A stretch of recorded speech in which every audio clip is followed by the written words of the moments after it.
Hi, I'm Eitan Boritzer. Welcome to our class, Yoga and the Teachings of the Buddha.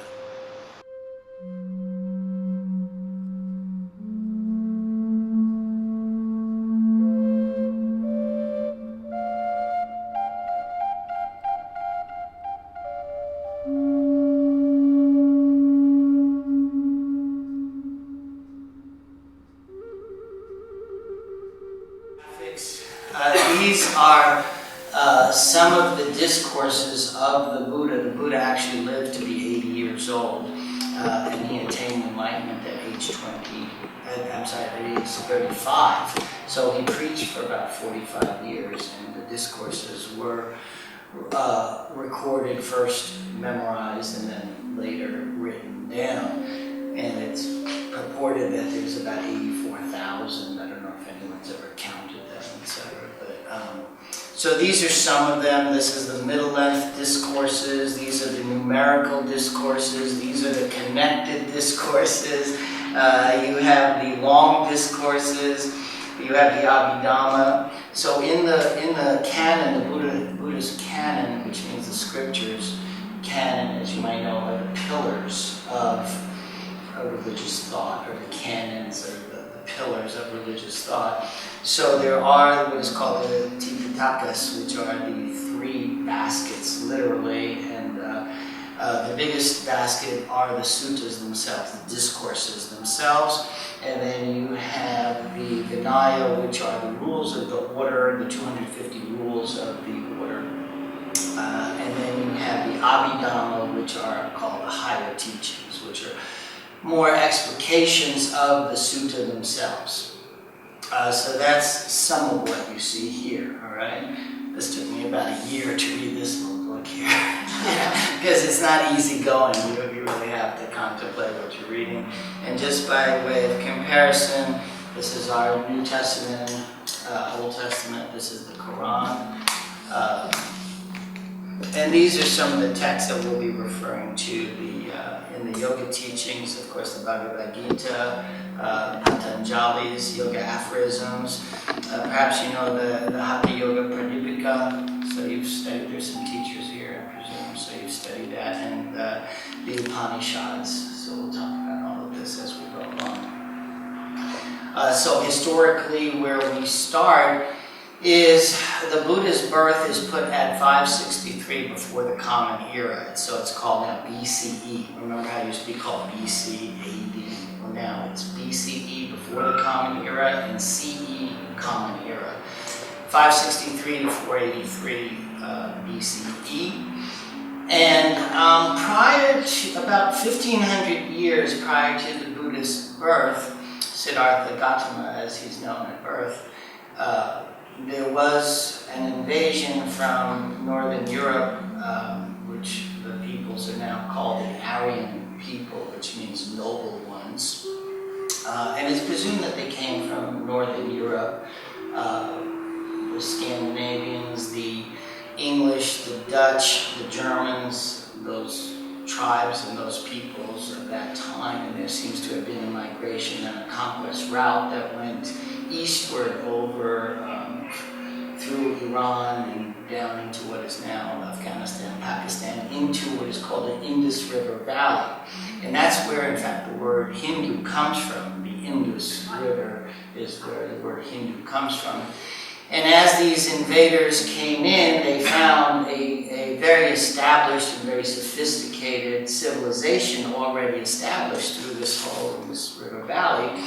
And they would call it Vedic civilization, basically. Vedic meaning knowledge.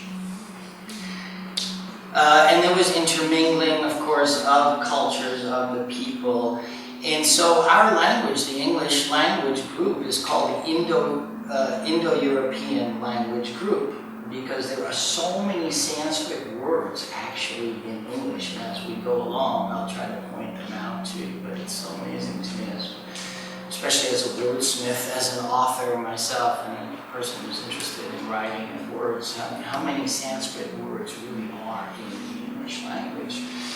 And so these invaders come in and they find this already established civilization, and already the caste system is set up. The Brahmins, the priests, the Kshatriya, the nobility or the aristocracy, and the Vasas, the merchant class, and the worker class, the Sudras, the peasants, the artisans.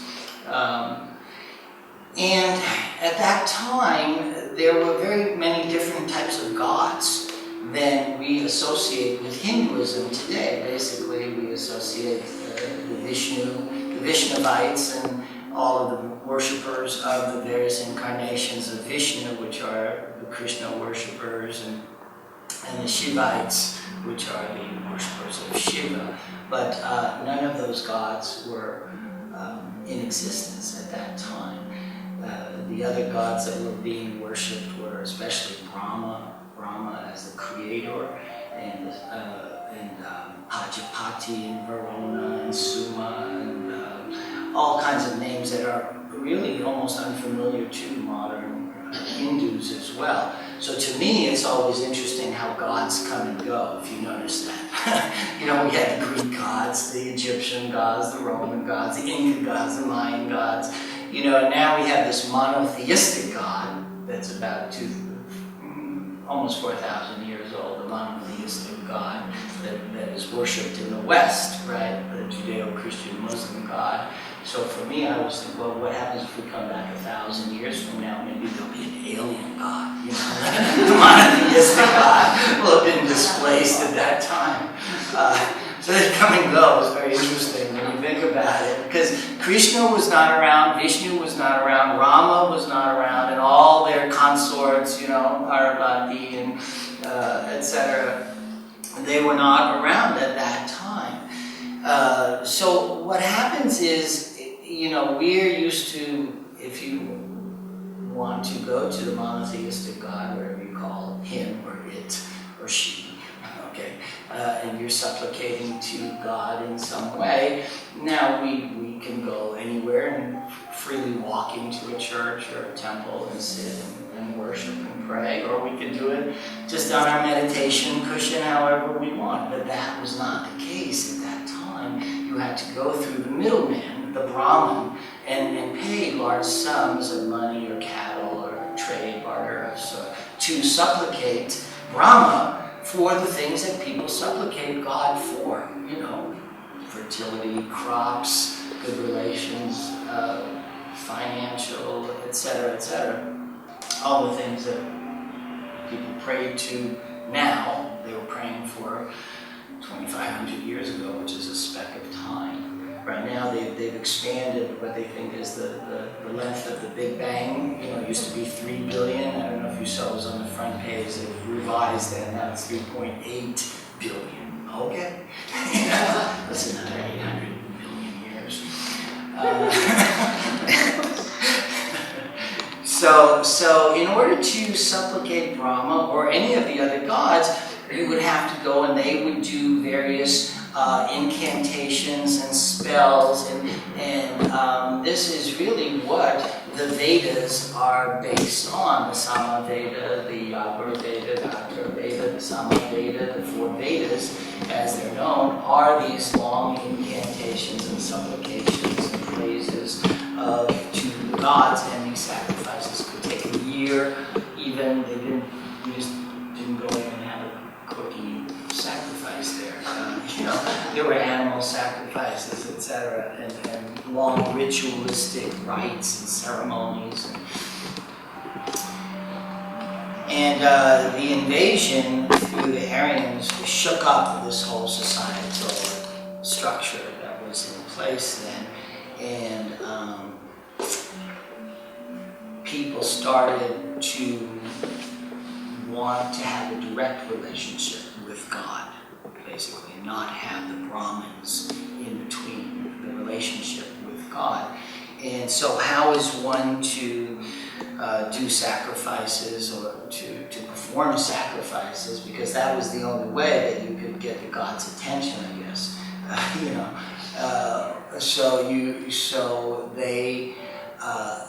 People start wandering out of this civilization into the forests, etc., and they become known simply as the wanderers or samanas. and women and men, in this effort to try to commune with God and to find ways to get rid of their particular suffering, and various other permutations of thought started to develop. And so the way that these wanderers determined that they would approach Brahma, God, would be through self-sacrifice, meaning that they developed these kinds of tortures, self-mortification, ways that they could sacrifice their own bodies, in fact. And this is probably where some of yoga as we know it today, as far as the asanas, started to happen, because the seated posture, the cross-legged seated posture, was a popular posture to sit in, and there was these I don't want to call it a ritual, but a way of sacrifice which was called the 5 fires. So if you've been to India, you would be sitting under the heat of the noontime sun, and you would have 4 fires around you, and the tapas would be burning, and in that way, literally burning, you would be sacrificing yourself, and in the same way purifying oneself. And the Buddha also describes various of these kinds of tortures, self-tortures that were he himself tried at the time in order to come to a union with God.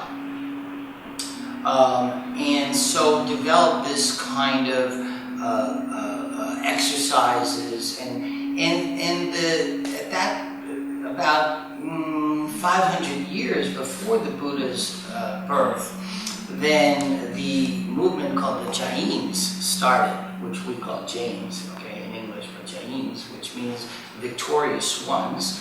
And their idea of purification, or the approach to God, was thinking that we have been consigned to this life of suffering here in purgatory planet Earth, and because of our past bad karmas, and that the only way to get rid of these karmas and not come back to earth plane but move into heavenly and celestial planes would be through these kinds of more tortures. And so they decided not only to do these, for example, the Buddha describes pulling out every single hair of your beard and every single hair of in the head, and eating 1 sesame seed a day, or eating 1 bean a week, or eating cow dung, calf's dung, horrible stuff that was supposedly a way of expiating yourself or self-punishing yourself for your karmic past lives, etc. And a part of what these nagatas, the naked ascetics as they were called, or the Jains, they took on various animal lives. They thought, if I live the life of a dog, for instance, then I would really be purging myself, punishing myself and getting rid of my past impurities that way. And so, and this is a surmise, this is a guess, okay? So when we do down dog, when we do certain of these animal postures, because they followed also the way of the cow, the way of the dog, the way of the snake, the way of the pig. So they took various animal lives in order to live a miserable life and punish themselves in the hopes of attaining some kind of purity in the next lifetime and coming out of suffering that we find in this plane. So that's a sort of a guess as to how some of these started. There are no records whatsoever of of asanas until really we get to the Yoga Pradipika, and even Patanjali. As we get into that, I'm going to save that for a little while. The discussion of asanas, the discussion of pranayamas, but in the earliest way that we can conceive it, it is from these kinds of taking on animal lives, that they would walk around on all fours, they would urinate on all fours, they would just eat whatever they could find on the floor as dogs. They took on the full dog's life, or they remained in the squatting position, or they would walk in the squatting position. So some of these yoga asanas could easily have derived from these kinds of postures they took, emulating various types of animals. And it is about 100 years before the Buddha's birth that Mahavira is born, and Mahavira is the one who sort of, the spiritual leader, pulled all the Jains together and sort of organized them into a philosophical thinking, and that was what I just described is the way that they have formulated their philosophy, basically, which has changed now in the 21st century, where they'll be moving away from tapas more to ahimsa, nonviolence. And now the Buddha is born into this milieu where the wanderers are Siddhartha Gautama, and he really doesn't talk that much about his own birth, but tradition has it that he is born in Kapilavatthu in the Sakyan Republic, which is now what would be called where the Nepalese and Indian border are, and that's why he is featured with Mongoloid features. Basically, if you see the Dalai Lama, that whole region has that kind of a look as opposed to the southern Indian or the middle Indian features. And according to tradition, he's born into a Katiya family, and there is one of these wanderers that shows up in his father's court. His father is a prince, and he says that your son will either become a universal monarch or an earthly monarch. So a universal monarch is a spiritual leader, and an earthly monarch would be just an ordinary king or aristocracy of some sort. And so his father, the prince, decides that Siddhartha Gautama will be sequestered into 3 palaces, and the summer, winter, and the spring palace, and he will lead a life of great pleasure, and be served the best food, the best, and never see reality, meaning illness, old age, and death. And so, according to the tradition, at age 29, he is married and he has a 2-year-old infant son, and somehow he comes out of these palaces and he's in the street, he sees an ill person, he asks his charioteer, what's the matter with that person? He says, well, that person is ill. And Siddhartha will say, well, what is illness? Okay, illness is dis-ease, basically, and all of us at some point will be suffering from illness. And then he sees an old person, then he sees a corpse, and he's explained these realities. And he's horrified at this and mortified. He's never seen this. And when he goes back to the palace, everyone is still partying, and the music is there, and the good food is there, and the dancing girls are there. And his beautiful wife, 16 years old wife, and his 2-year-old, all is lovely, except what he's seen outside the palace walls. And so he determines to leave and become a wanderer in order to find what he calls the deathless state. The deathless state, or the conditionless state, also called the signless state.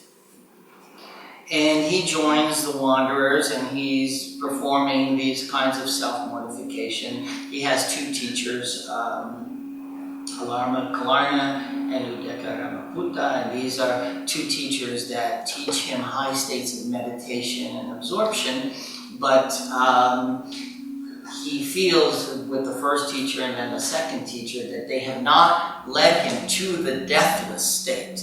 He's seeking to escape the suffering of men and women, which is described as illness, old age, and death. And so how is one to escape from the ultimate suffering? I mean, we're sitting here in great abundance and great pleasure and youth and strength, and good stuff, but we'll all be prey to illness, old age, and death as well.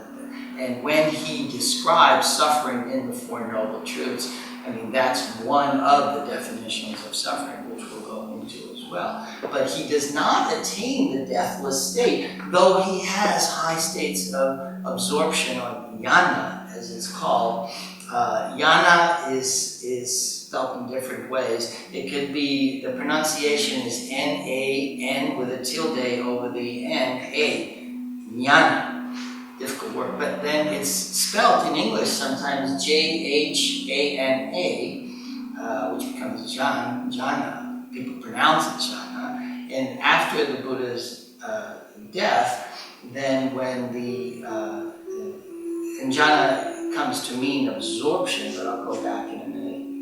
When the Chinese pilgrims start coming because they've heard of this Buddha, and they want to, after his death, they basically show up.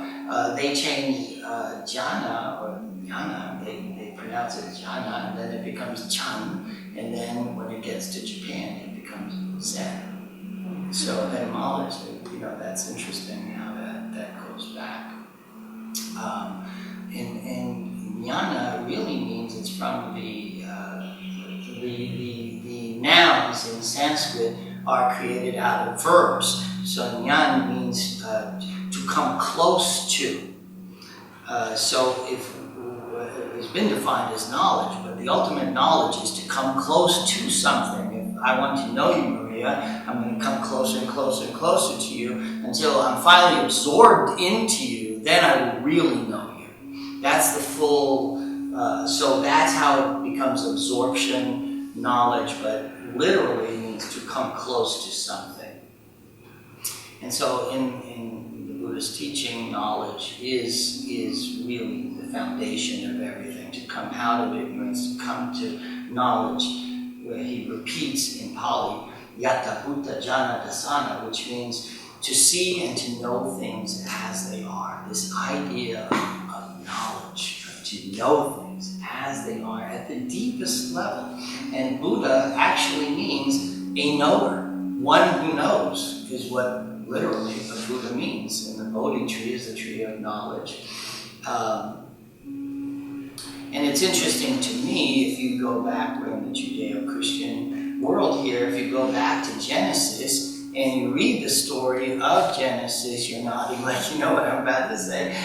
What is original sin, as our church fathers in the 3rd century of the Common Era determined what is original sin. It is that Eve and Adam disobeyed God, disobedience to God, and ate from what? The tree of knowledge.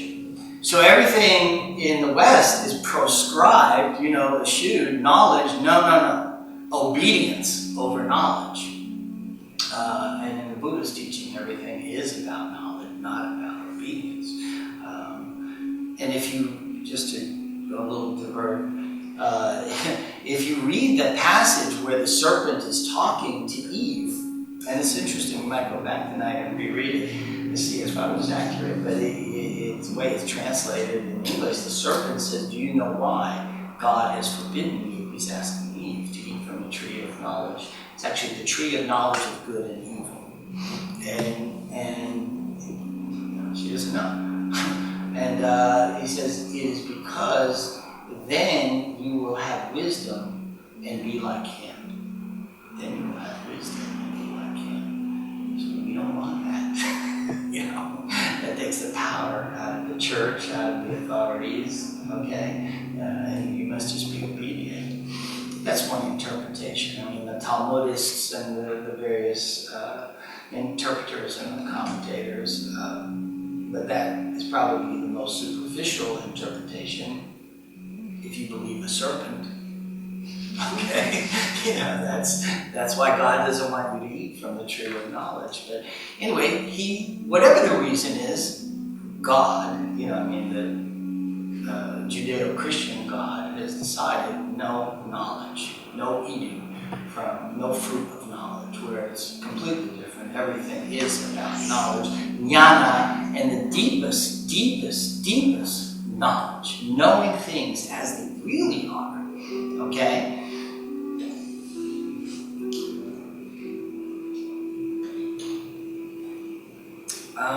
So he is doing, Siddhartha Gautama is doing these various asceticisms and getting nowhere really. He describes himself sitting at the banks of the Narayana River with 5 of his friends, and they're all performing these horrible austerities, which were described.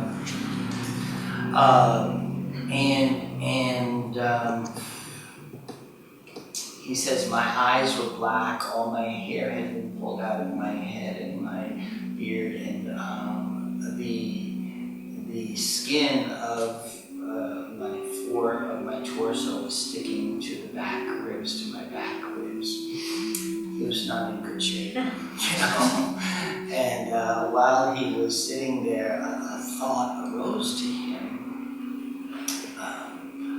Why am I torturing myself? Why am I afraid of pleasure, in fact, that has no attachment to it, that has no karmic retribution to it? In fact, he recalls that when he was an infant, that he had been taken out to a field while his father, the prince, was doing some rituals, some kind of spring rituals in the fields, and that he had been left alone under what he calls a rose apple tree, and that he had attained the first jnana. He had attained the first of 8 absorptions. And he thinks to himself, well, I wasn't dependent on anything pleasurable. I wasn't doing any tapas. I wasn't doing austerities, but yet spontaneously I was able to attain the first jnana. Perhaps all these austerities are really not taking me to the deathless state where I want to go. And so as these thoughts are going, a young goatherd appears, and she offers him some rice porridge and milk, and he decides to take it. And the 5 friends who are doing these austerities are in shock, because Gautama has reverted back to the life of luxury. So I'm take a little porridge, right? So they desert him, and it is that night that he attains to his final liberation, the night of his liberation, where he attains the 3 states. The first is that he is able to see all his past lifetimes. And at that time, my name was such and such, I lived in such and such a town. My parents were so and so, and then in the next rebirth, my name was so and so, and these were my parents, and this was the village I lived in. And so he goes through the first night of the watch, seeing hundreds of thousands of births and rebirths of his own. And then the second watch of the night, he starts to understand the karma, generally the concept of karma, and he sees all kinds of other people coming and going, lifetime after lifetime after lifetime, and the reasons why they are going through, which we will talk about too, which is called dependent origination, conditionality, which is the basis of karma.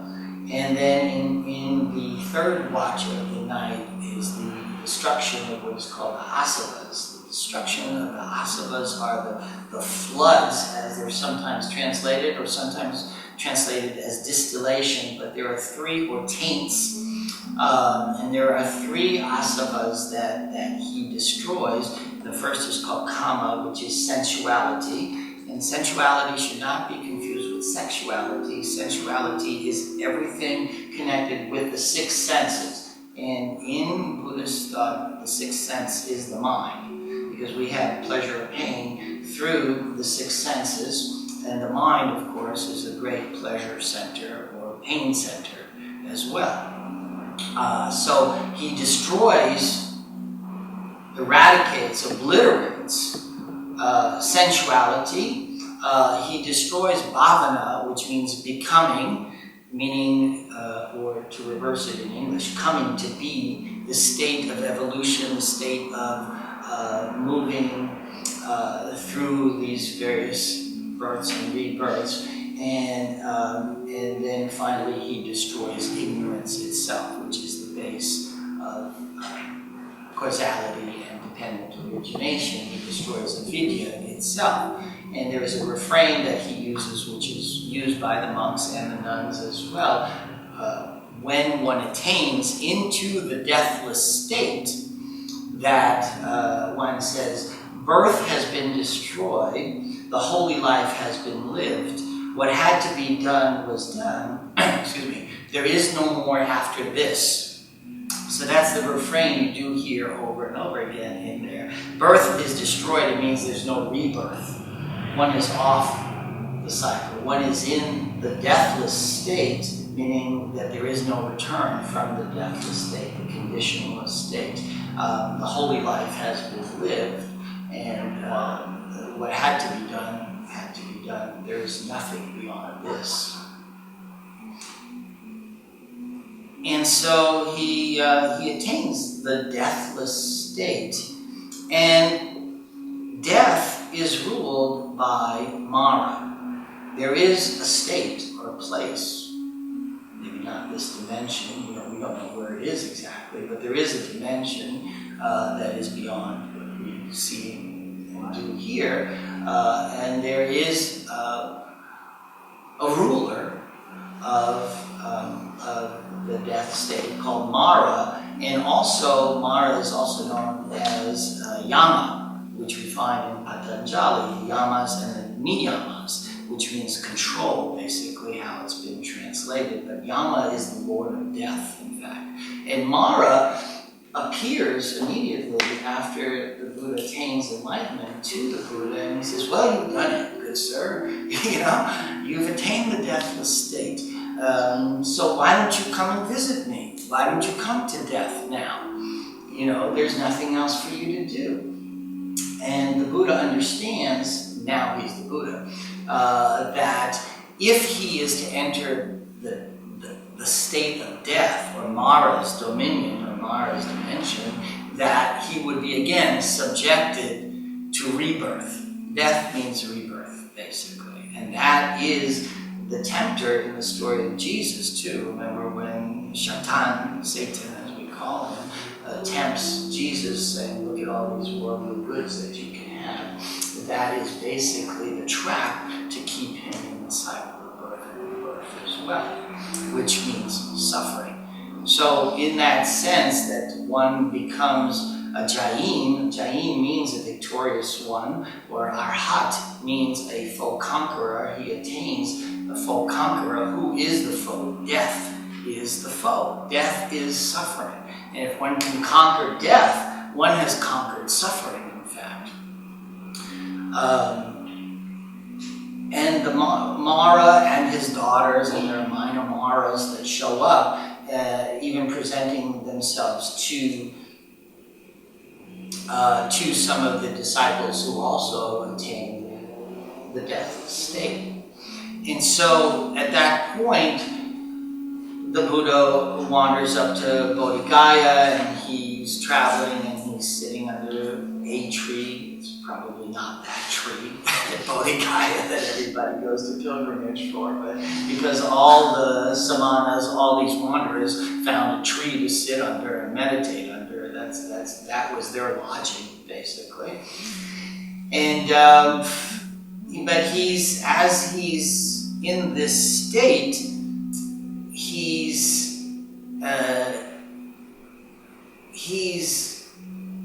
I'm trying to describe it. He's not thinking about being a teacher or hanging around even. All it is, basically. And the gods at that time send down Sahampati, one of the gods, in the guise of a mendicant, a samana, an ascetic, and say, don't wander away. you are now a Buddha. You need to teach what you know and what you have attained. There has never been a Buddha in this sasana, this era. There has been a Buddha in the previous era, and there will be another Buddha in another era, but you are the Buddha in this area, in this sasana, in this era. And the Buddha basically says, well, in this generation, no one is interested in what I know. Everyone is interested in their attachments, and I cannot explain what I know now, and no one's interested, you know. And this God, in the guise of mendicant, says, but no, there are some people, there are some beings who still have just a little dust on their eyes, and you can give them the stainless vision of the Dhamma, of the teachings themselves, if you would just stay. And he says, well, I don't know anyone like that, the Buddha says. He says, well, yes, you do. You had those two teachers. You could remove the dust, the little dust. And so he says, with your divine eye, find them and teach them. And so it turns out that both of his teachers had died shortly before Buddha's enlightenment. And he says, well, look with your divine eye and find someone else. And he sees his 5 friends in what is now Varanasi, which was called Kashi at that time. He says, teach them. So the Buddha decides that he will go, and out of compassion that he will teach, and he will go to Varanasi and turn the wheel of Dhamma, as it's called. He will start the Dhamma, meaning the teachings. Dhamma has about 20 different meanings. It could be idea, it could be concept, it could be phenomena, it could be condition. But the word Dhamma comes from the root da, which means to hold. And the Dhamma is that which holds everything, basically. And just to clarify, in Sanskrit it's Dharma, but the language that the Tipitakas and the language of the Buddha himself is Pali. Pali is in every man's Sanskrit. There was the high Sanskrit that the priests and the aristocracy spoke, and then there was the everyday street Sanskrit that is Pali. And that, so Dharma becomes Dhamma, Karma becomes Kama. So you can see there's some close relationship between the two.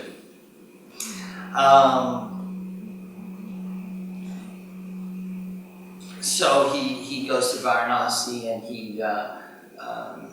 his 5 friends see him coming, and they say, well, here comes Siddhartha Gautama, you know, pretend you don't see him, don't talk to him. He's gone to the life of luxury.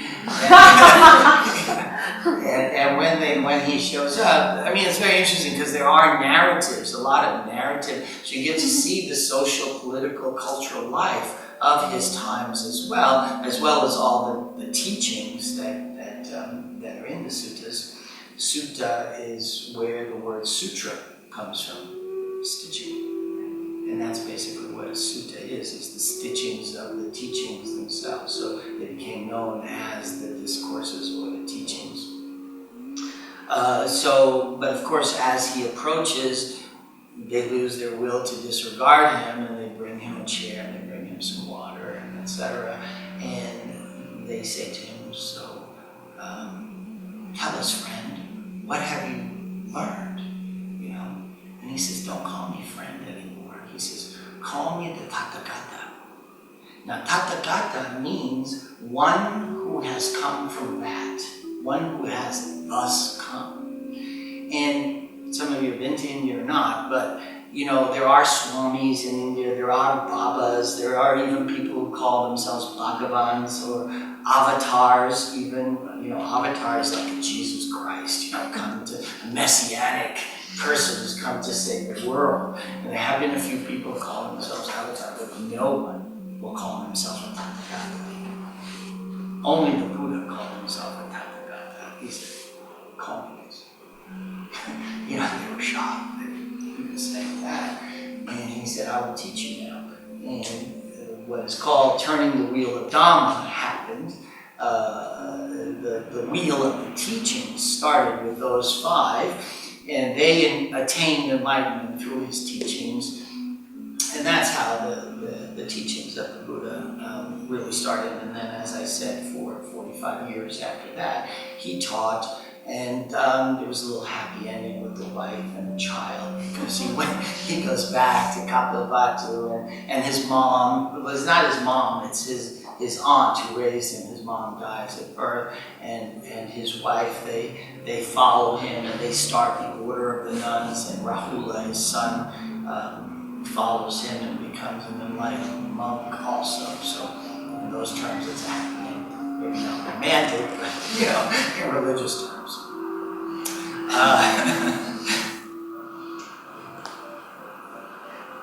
So then, there's very interesting narratives which we won't go into today. His own cousin tries to kill him several times and take over the Sangha, the community. So there's and some of the miracles that he performs, very interesting, which we don't have time for. The final words of the Buddha before he passes away around age 80 is, all compounded entities are subject to dissolution. Strive arduously.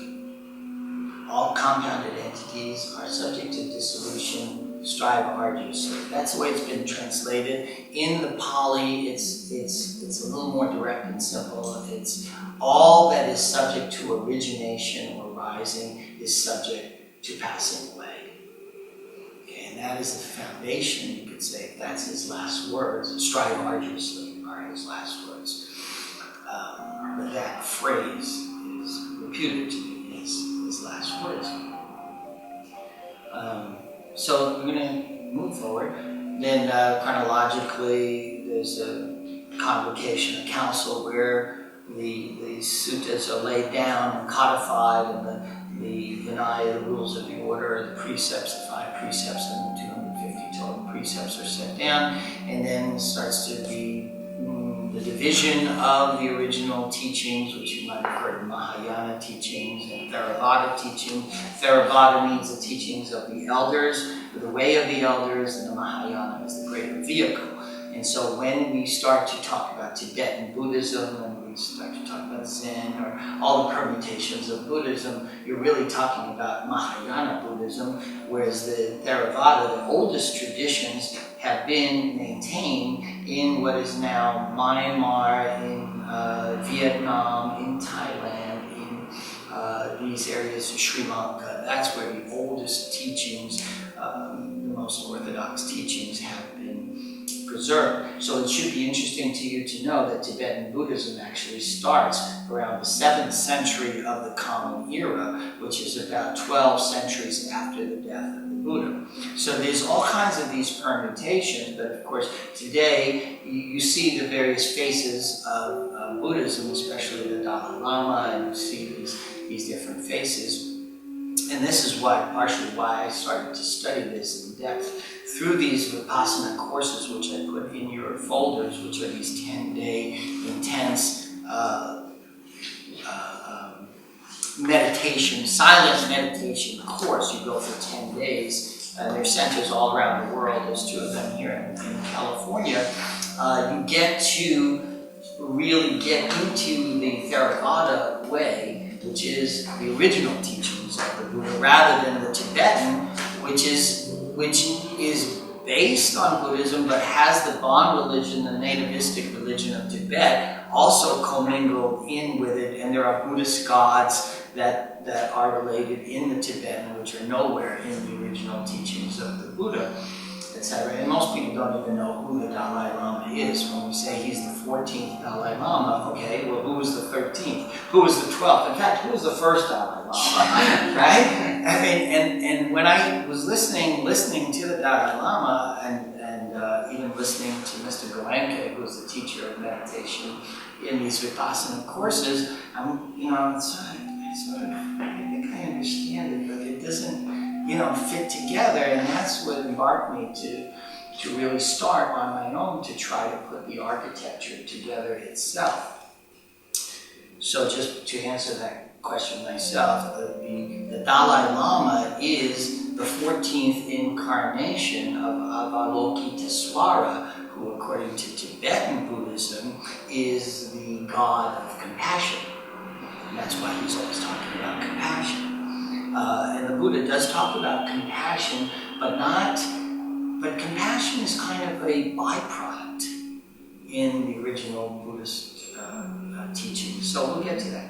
But I want to touch on the yoga aspect because we're really moving quickly here in time, believe it or not. So it appears that the earliest yoga teachings, as I said, would come from the Jains as far as the postures, etc. But the earliest written is the Patanjali, and it's really not known when Patanjali, or I think there may have been two Patanjalis in fact, etc. So if you study it, it's interesting, and they put his dates 4th century BCE to 4th century CE, which is 1,000 years, almost.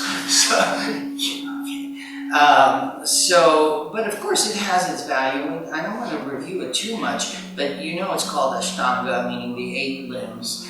And, the yamas and the niyamas, the yama abstention from harming others, from falsehood, from theft, from incontinence, from greed.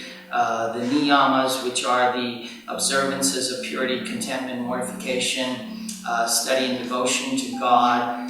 Asana, which is what has become here in America, Europe, and even India for the middle classes, even China, so popular. There's really only 3 aphorisms related to asana. So you should know that asana does not mean posture. Asana is a seat or a place to sit, literally, is what an asana is. So if you're coming to the practice this afternoon, as we move from posture to posture, I'm going to be advising you that all we're doing is moving from meditation seat to meditation seat, really. And there's only really 3 aphorisms, which are short truths, where he says, posture asana is to be seated in a position which is firm but relaxed. Posture becomes firm and relaxed with control of the natural tendencies of the body through meditation on the infinite. That's the only 2 places, really, where he talks about asana. Pranayama, there's very little on pranayama either. After mastering posture, one must practice control of the pranayama, by stopping, again, yama, control, Lord of Death, yama. By stopping the motions of inhalation, exhalation. The breath may be stopped externally or internally or checked in mid-motion and regulated according to place, time, and fixed number of moments so that the stoppage is either protracted or brief. Not much description really on prana either. Okay? So, and remember, prana. Okay? Pra is where the word in English pre comes from, before na, energy or essence. Okay, so when we're doing prana, prana means we're inhaling and exhaling energy itself. I relate it to the whole collective unconscious that Jung described is what really is the pre-energy before there was form. You could take in a lot of information or a lot of essence, energetic, through the prana. So it's the control of the prana, which has meant to become the breath, of course, but it is the energetic aspect, not just oxygen and what the nutrients that the oxygen has for the body that is needed, or for plants, etc., but that is contained in that. And when the Buddha talks about breath, which he describes in much, much more detail, the Anapana Suttas, there are 2 Anapana Suttas, which means in and out. Anapana means in and out, where he describes how you should be thinking of these breaths, in fact. You're inhaling peace, you're exhaling tranquility, you're inhaling wisdom, you're exhaling joy, so that there are qualities to the breath itself. The prana has a quality. There's nothing neutral about prana. So we won't have time to really go into the Anapana Suttas, but you can write those down. And then the Pratyahara, there's only one, really one aphorism, Pratyahara, withdrawal of senses, right? When the mind is withdrawn from sense objects, the sense organs also withdraw themselves from their respective objects, and thus said to imitate the mind. This is known as Pratyahara. You know, the second aphorism, and this is the most famous aphorism in the Patanjali, is Yoga Chitta Vritti Nirodha. You all know that, I'm pretty sure. You all learned that if you're taking that. Yoga is the cessation of mind waves, the waves of the mind. Very different than what the Buddha talks about as far as meditation goes, or jnana, concentration. And then we go to very brief on concentration, dharana, very brief on meditation, dhyana, and very brief on samadhi. There's really only three aphorisms. Concentration, dharana, is holding the mind within a center of spiritual consciousness in the body, or fixing it on some divine form, either within the body or outside the body. Okay, so you're holding a spiritual consciousness. Well, that's the definition of these writers. I don't know what the Sanskrit is, I'm sorry. Meditation is the unbroken flow of thought towards the object of concentration, very different than what I was explaining to jhana being absorption. He's saying it's the unbroken flow of thought toward an object of concentration. In the Buddhist terms, that's really only the first jnana, and there are 8 jnanas, which we'll go through. Samadhi, there are 4. Well, it's mixed up because jhana, there are 8 in the Buddhist sense, and meditation and true nature of the object shines forth, not distorted by the mind or perceived, but that is absorption, samadhi. So the terms get a little confusing here, so I'm going to stop that and get into the more. But the 2 things we have to remember is there's not a lot of description as to what these things are, and also there's a dedication here to a god, okay, to Brahma, to the meditation on a spiritual entity, basically. And then we go into around the 7th century is the Bhagavad Gita as part of the Mahabharata, where Arjuna now, the Vaishnavayites, and now the whole Vishnu God is now in full bloom, and Krishna as an incarnation of Vishnu, of course, advising Arjuna on the matters of bhakti yoga, which is devotional yoga, prayer, meditation. Prayer, japam, mantra, all of these kinds of devotional, and karma yoga, which is all work is dedicated again to God, to Brahma. Jnana yoga, which is Raja, which becomes known as Raja yoga, which is the control of the mind, the domination of the dominator, basically, because the mind, is the dominating force. The ruler, the ruler, Raja, is the mind over everything else. And so you have and those are the 3 that are described in here. And as well as, then we go into what is the 15th century, is approximate, where Svatmarana is writing now on the purification of the body through much more described asanas and much more detailed pranayama practice, kumbhaka, the rajaka, all of the inhalation, the exhalation, various forms of using prana and using he describes various sitting, standing, sitting postures, asanas as he calls them as well, and that is for purification of the body, so that once the body is purified, the mind gets purified, and once the mind and body are purified, then there can be a yoga, there can be a union with Brahma, again, through this process of mind, starting with the body, into the mind. And he actually, Svatmarana, sort of points the way to what is called Raja Yoga, saying Patanjali's way is the Raja Yoga way.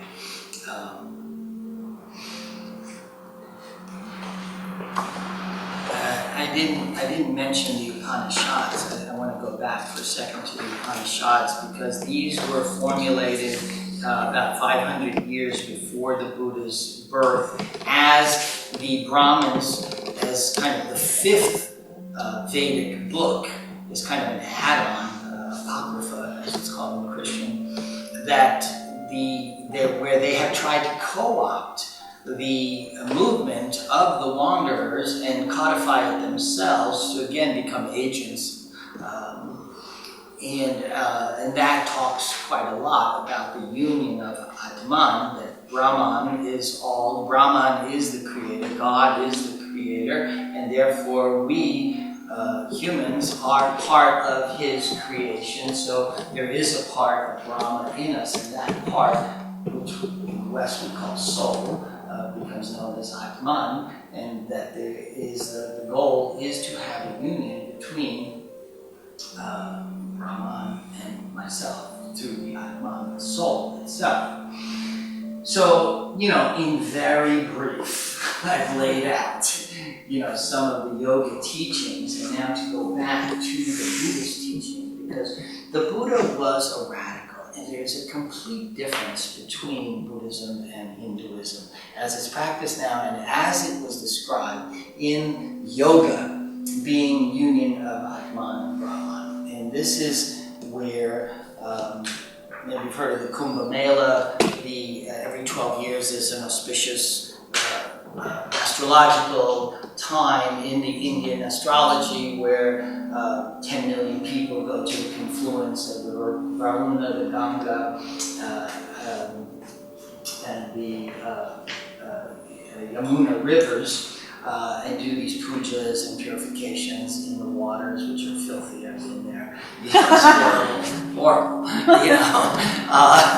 But then I remember after I came back, someone had done a documentary on it, and they had the Dalai Lama came to visit, as did, what's her name, Jolene, Angeline, people fly in, the Hollywood, the Bollywood people, everyone's there, I was there.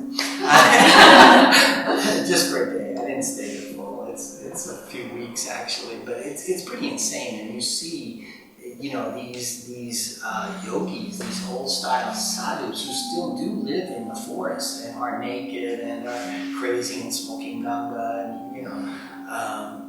so you see that. But in the documentary, I didn't know the Dalai Lama was there, but one of the things he said on the mic was, my brothers, my Hindu brothers, we are all brothers. We may be Buddhists, and we don't believe in the Atman, and you believe in the Atman, but we are all brothers, my brothers,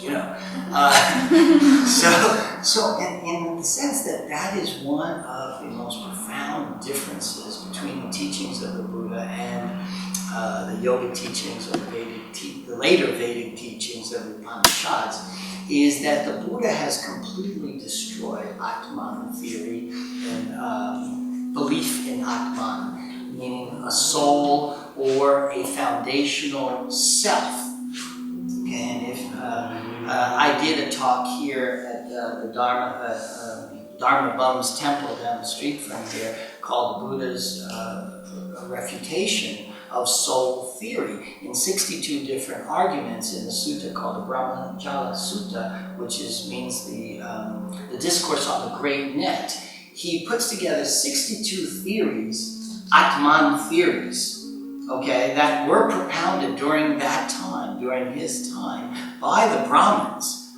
And he's saying, no way, there is no such thing as an Atman. There is no soul, there is no foundational reality.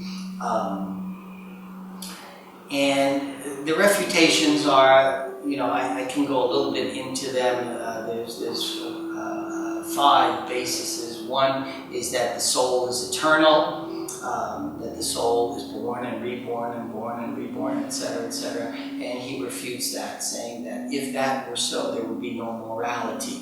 You would not have to do good things. You could do whatever you want, thinking, I'll do what I want, and come back another time and fix it karmically somehow. Okay, so he refutes that as being without intention and effort towards coming out of suffering. If the goal, is to come into the deathless state, the which means to come out of human suffering, then you cannot have an eternalist view that the soul is eternal and, okay, I can slough off a little bit, do a little bit of work here. And then there's the annihilationist view of the soul, which says that nothing happens after death. We're done. There's nothing that lives on after death. So again, if the goal is to come out of suffering, out of death, illness, old age, then again, you will not be motivated to have intention or effort, because why should I? I want to rob somebody, I want to take something that's not mine, or do something immoral. I can do it because nothing's going to happen after I die, right? And then there is what is called the original fortunists, which are the people who think that it's all random. It's just chance. It's all luck. You got this, I didn't get this, I got this, you didn't get that. It's just random. Again, that if the goal is to come out of suffering, that refutes the idea of intention and effort to come out of suffering, because you go, what's the point? If it happens, it happens. It doesn't happen, it doesn't happen. And then there are the debauchers, people who are just in it for pleasure, and they just say, we're here for pleasure, and what happens doesn't even matter. I don't care if there is a soul or there isn't a soul. I'm just going to have a party, see? And then there are what is called the eel wrigglers. He calls them the eel wrigglers, who have like multiple points of view that mean nothing at the end. They try to balance all the views together, and they come up with nothing. And then there's, of those 5 views, there's recombinant views: partial eternalists and partial annihilationists, and partial debauchers and partial fortunists. And so in 62 different arguments, because this is the genius of the Buddha, that he can pull apart all these arguments. Now he says, then if you don't believe these 62 refutations of soul theory, tell me, what does the soul look like? What does Atman look like? I can tell what you look like, Maria, but what does your soul look like? Can you describe physically what your soul looks like? Well, if you can't describe physically what it looks like, how do you know that it exists? You've never seen it. Have you ever heard it? Have you ever smelled it? Have you ever, through the sense organs, have you ever determined the form? Now, at that time, see, the Brahmins said, yes, there is a soul. The soul is in the shape of a man, but it's only as big as the thumb. The soul is in the shape of a man, but it's in a smoke. The soul is a kernel that resides next to the heart. So they made up these things. But the Buddha said, have you ever seen that kernel that resides by the... Has your teacher ever seen that? Has 7 generations of your teachers ever seen that kernel that resides next to the heart? You see? And does the soul have feelings? Does the soul have happy feelings, sad feelings? Does the soul have angry feelings, etc.? I don't know. Well, how can you say there is a soul if you don't know if your soul has feelings or not? Does the soul have perceptions? Does the soul perceive things? Does the soul have consciousness of any kind? Does the soul, in fact, have formations of its own that you don't know about? Okay, so if you cannot answer it, it's like saying, he says by simile, the Buddha says by simile, that means that you could say, I'm in love with the most beautiful woman in the land. And a person will say, well, that's very nice, my good friend. What does this woman look like? I don't know, I've never seen her. What is her name? I don't know, I've never met her.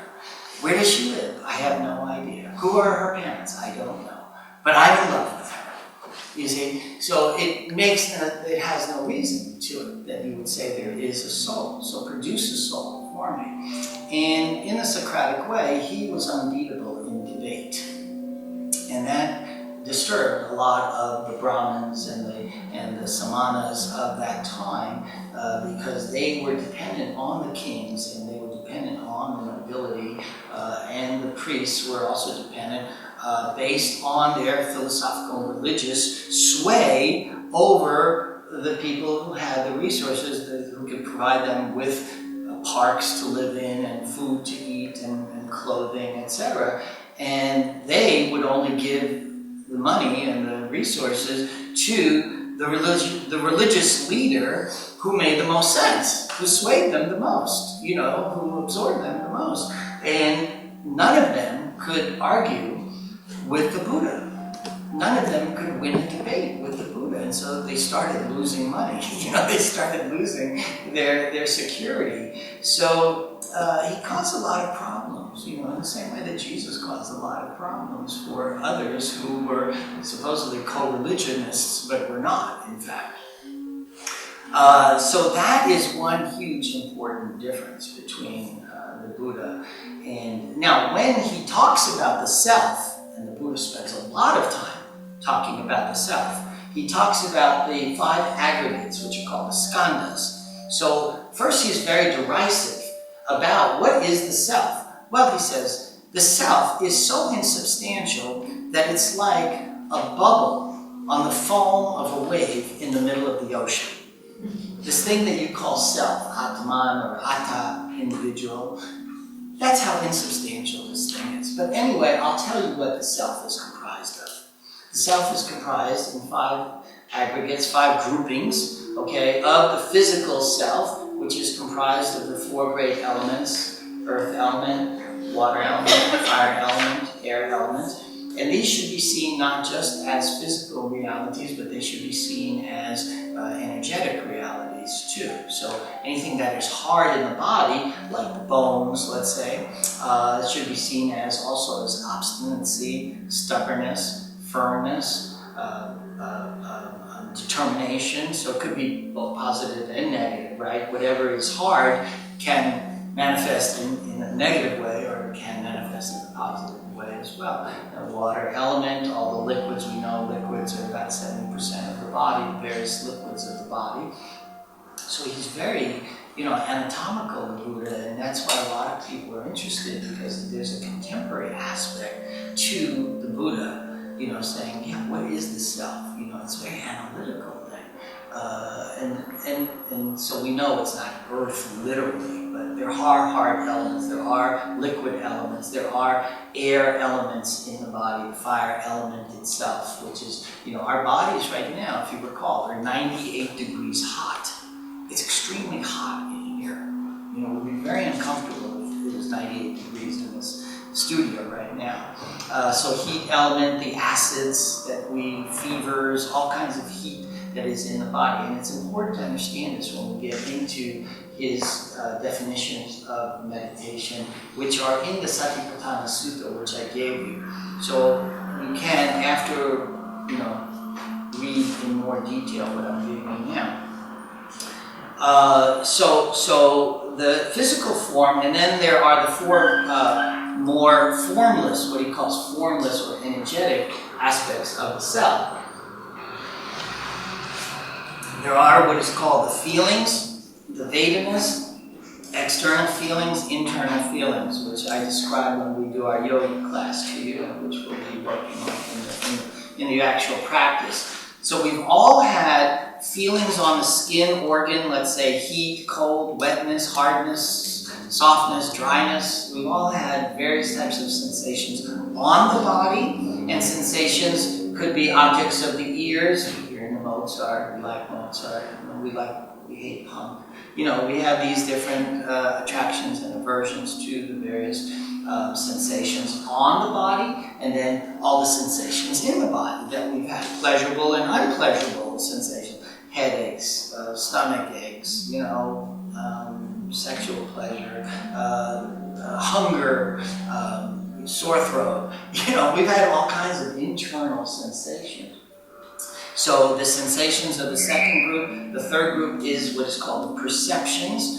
And perceptions are not just, I perceive a building across the way, but how I perceive intellectually things. So when I say the word Democrat or Republican to you, or Chinese, or African, or you know what I mean? Anything, we are all walking around with perceptions, ideas, associations. So this is the third group, the perception group. The fourth group is consciousness itself. Now the word consciousness has been used, I'm speaking a little fast because there's a lot to cover. The word consciousness has been used in many ways. We hear that word right? But the Buddha is very specific. Consciousness means ear consciousness, eye consciousness, smell consciousness, taste consciousness, skin consciousness, and of course, mental consciousness. And we're aware of ideas. We're aware of our own thoughts. Okay, and those are not necessarily coming from outside. It could be dreams, could be just I'm staring at the wall and I'm thinking about stuff. So those are the six consciousnesses. And then, very interestingly, because he was way ahead of Freud as a psychologist and as a geneticist, he said there are the formations group, the sankharas themselves, and these are the predispositions that we have, the proclivities that we have, the tendencies, underlying tendencies that have been dropped into me, coded into me by my mom and her mom, pretty much. Some dads, but men have very small roles in genetics. They're fighting. Really, they don't even know genetically what men do. It's strange, but it's interesting. I went to a psychiatrist once, and this whole thing was about the maternal signature. He said everything is the mom, everything is her mom, everything is downloaded to the fetus through the mother. Everything. He said, well, what about the dad? What about the man? Man is an appendage of the woman. Anyway, the formation group is, sorry about my asides, but the formation group is these underlying tendencies that we are always, we don't know why we like red, okay, or we like that smell, but we don't like that smell, or like that food, but we don't like that food. These are downloads, really, these are programs, these are what's called algorithms, instructions, basically, and he knew this. Okay, 26 centuries ago, we knew this already.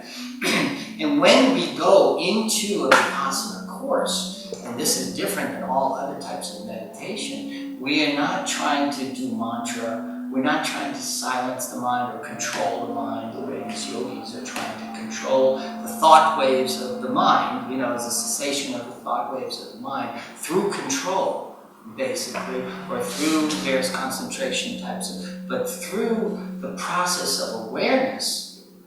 Vipassana means insight. Through the process of awareness, one starts to become more and more aware of bodily sensations, that we may not be aware of. Just by a small personal example, one of the times I was meditating, I felt this intense pain on the left side of my in this 10-day course. And I realized, when I was 10 years old, I had fallen off of a mountain, off of a hill, while I was at day camp onto a road, and a car had struck me, and I had to go get 5 stitches. I was this little 10-year-old, and here I'm 50 years old, and I'm meditating, and this pain is still stored in the body, and so we're starting to bring up these traumas and things that we may have forgotten about it. I hadn't thought of that in 40 years, I guess. And all of a sudden, boom, because I'm in a deep state of meditation, everything starts coming alive through this process of awareness. And so we're trying to get to the deepest level of the formations groups themselves and of these deep perceptions that we're all walking around with and acting according to these deep programs, and to try to deprogram ourselves. Because to come into the deathless state, basically, or to come into a liberation state from suffering means to get out of my mom's programs. Basically. Some were good, but some were not so good. Or at least to know what they are, to know things as they are, as he says, at the deepest level. So there's no control aspect and there's no real purification aspect through the tapas, through asanas, through, there's nothing described in the teachings of the Buddha that is anything related to these yoga practices that we've described and that we know of. So the aspect of union, there's nothing to union with, he tells us. And when I mentioned to you, I'm skipping around kind of quickly, when I mentioned to you that the gods send down Sahampati to talked the Buddha out of retreating into the Himalayas, you're asking, well, wait a minute, there's gods in the Buddhism, there's gods. Well, there are devis and there are devas. These are what he calls the formless beings. So there aren't just, people like us in the density walking around, but there are formless beings, and he has seen them and he interacts with them in numerous. They come to visit him, various celestial beings come to visit him, the devas and devis, as well as the yakshas, which are the devils and the demons. They come to visit him for instruction. So the Buddha is not a monotheist, but he's a polytheist, understanding that through what he calls merit and accomplishment,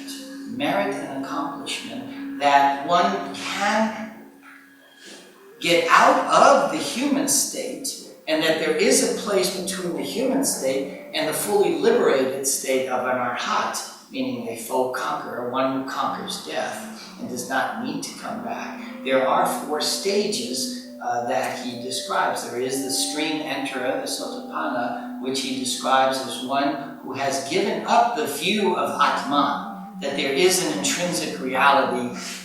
I understand that the body is impermanent, but the soul, I know there's a soul.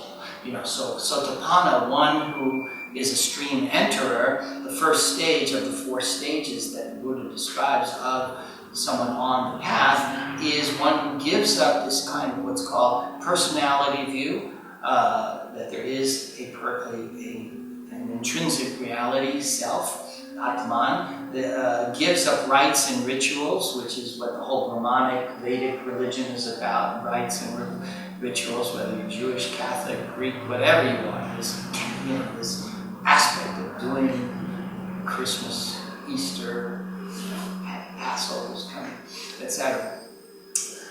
And giving up doubt. Doubt so those doubt meaning doubt in the teachings in the Dhamma itself. And when he talks about giving up doubt, that means the opposite of doubt, obviously, is faith, right?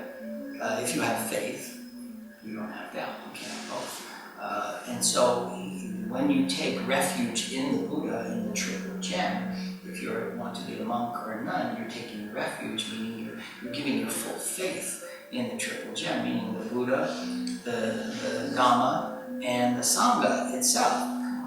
So the Buddha meaning the teacher, the teachings, the Dhamma, and the Sangha, the community itself. But you don't give faith. You attain faith through scrutiny and investigation.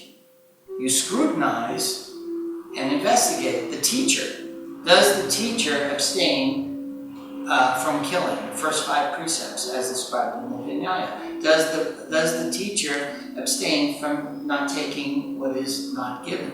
Does the teacher abstain from sexual misconduct? Does the teacher abstain from false speech, divisive speech, harsh speech, or babble? Does the teacher abstain from intoxicants? Now you have faith in the teacher, and you go through that with the teachings. Do the teachings teach abstaining from killing, abstaining from taking what is not given, abstaining from sexual misconduct, abstaining from false speech, etc., abstaining from intoxicants. Those are the first 5 of the 250 precepts of the order, but the layperson who is following the teachings of the Buddha should be following the first 5 also. And the same thing with the Sangha. Do you see the Sangha? And so one has faith in the teacher, and so he's having these formless beings coming and going to him also, who have come to become formless, going through the 4 stages. Sotapanna, the second stage is called a once returner, the third stage is a never returner, meaning to this plane, and the 4th is one who has conquered death itself and is in the deathless state, the conditionless state. And that is accomplished through, it's repetitive what I'm saying, accomplished through accomplishment and merit. Okay? You get to the various stages through merit and accomplishment. Now, what does merit and accomplishment mean? being the Buddha, there's nothing that is not defined. He doesn't just throw out words like God is love, love is God. You ever hear that one? What does that mean? Those are very general, sound nice, they look good on a Hallmark card, but they have no meaning, really. How do you define God? How do you define love? So merit is dana, generosity, doing good, okay? And accomplishment is the concentrative ability that one has, concentration, okay? And this is where the meditation and jhana, what is called samadhi in the Buddhist terms, comes in. So to get to a formless state, you will have attained certain levels of merit and accomplishment so that you're no longer subject to water, food, air, love, all the things, physical, energetic, that we as human beings need. You go from a form state to a formless state. So there are billions of formless beings out there, and some are even at the Brahmanic level. Or Saka, one of the other gods. And the Buddha says, at some point, I was Pajapati. At some point, I was Brahma, in fact. I was the creator at one point. And these are kind of honorific places. Like we think of God, God is eternal, there's only one God. But in the Buddhist cosmology, it's just an office, like the president's office. Okay, this individual, Maria, now has attained to the highest level, and she now takes the office of Brahma, the all-knowing, the all-seeing, the all-everything. Okay, but those are temporary states as well. So there are formless beings, and those who have a divine eye can interact with the formless beings. This is hard for us to believe. It sounds like loony talk if anybody else is listening besides us crazies in this room, right? The people watching the video.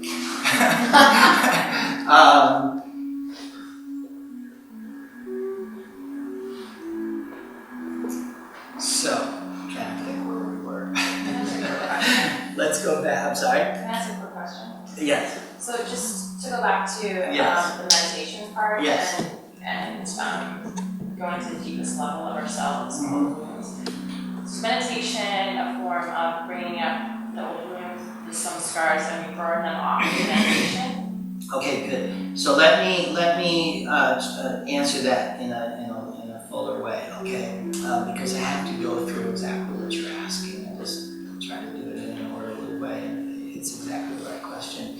But there's a full answer to it.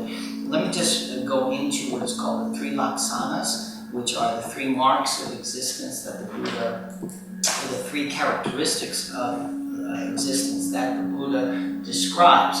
And the first laksana is called anicca, which means impermanence. Anicca, everything is impermanent. So not only this body is impermanent, but the feelings are impermanent, the perceptions are impermanent, the consciousness itself is impermanent, the samskaras themselves are, the programs themselves, impermanent. Now, intellectually, that's not that hard for us to understand, right? All sounds, all forms, colors, everything that we apprehend through the senses, impermanent. All our feelings moving all the time, changing. All our thoughts, associations, mental activities, perceptions, etc., consciousness itself.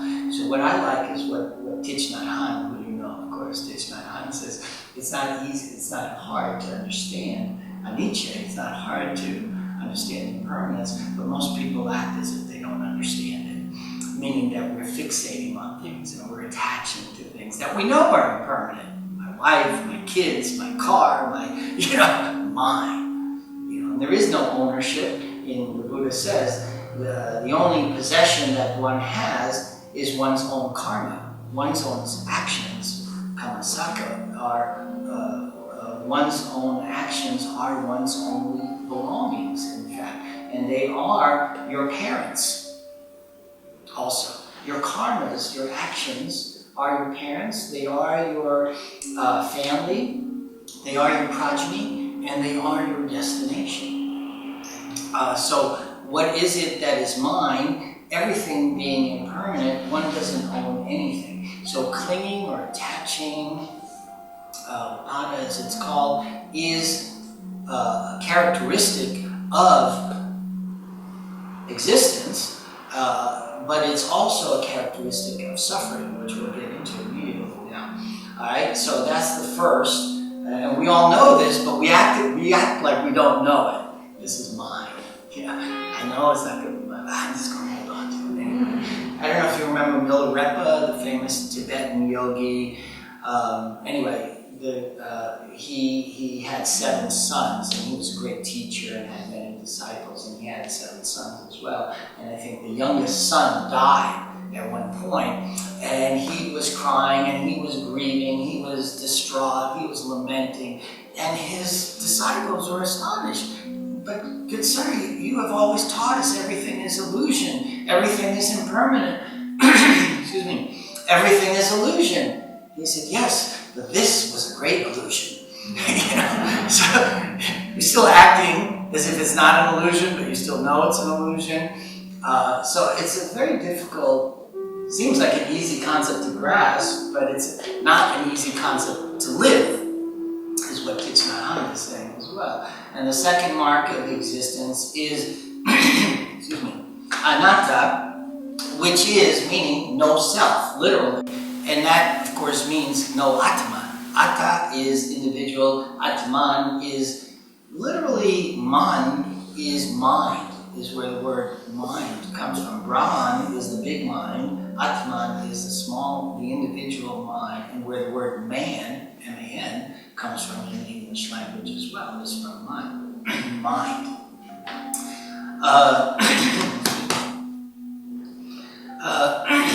So we know that, so according to the teaching, there is no foundational reality. And this is, again, why Buddha's teachings, and I try not to say the word Buddhism in these talks, okay, because there's so many things that have come to me in Buddhism. So I try to, I used to call it basic Buddhism, now I just call it the teachings of the Buddha, because Buddhism is different than the teachings of the Buddha. And why the teachings of the Buddha attract 20th century people so much, 21st century, because this particular concept, anatta, meaning there is no foundational reality, perfectly works with subparticle atomic physics, what the theoretical physicists are telling us.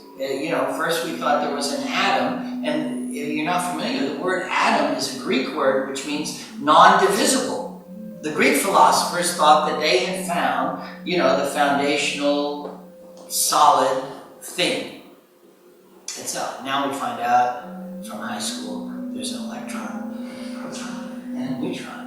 And now we find out there's these various forces holding it together. And now that neutron is subdividable, and that electron is dividable. And they're not finding any answer. They're not finding any end to these divisions.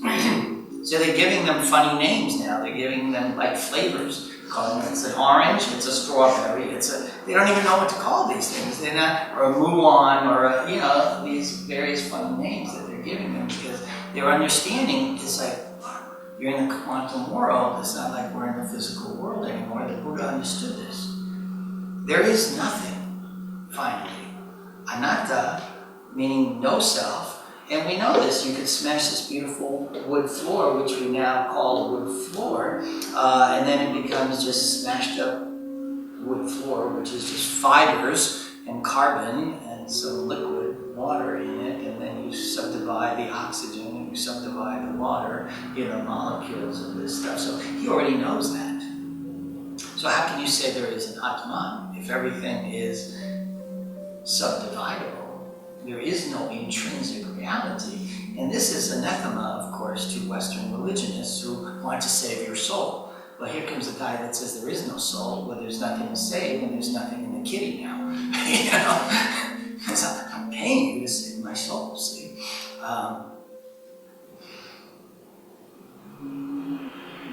This is a very radical difference. And the concept of shunyata, which the Dalai Lama will speak about the Buddha has spoken about shunyata, meaning emptiness or void of all reality, not just Aton himself, or Maria herself, being empty of intrinsic foundational reality, but all phenomena, all conditions have no intrinsic reality, in fact.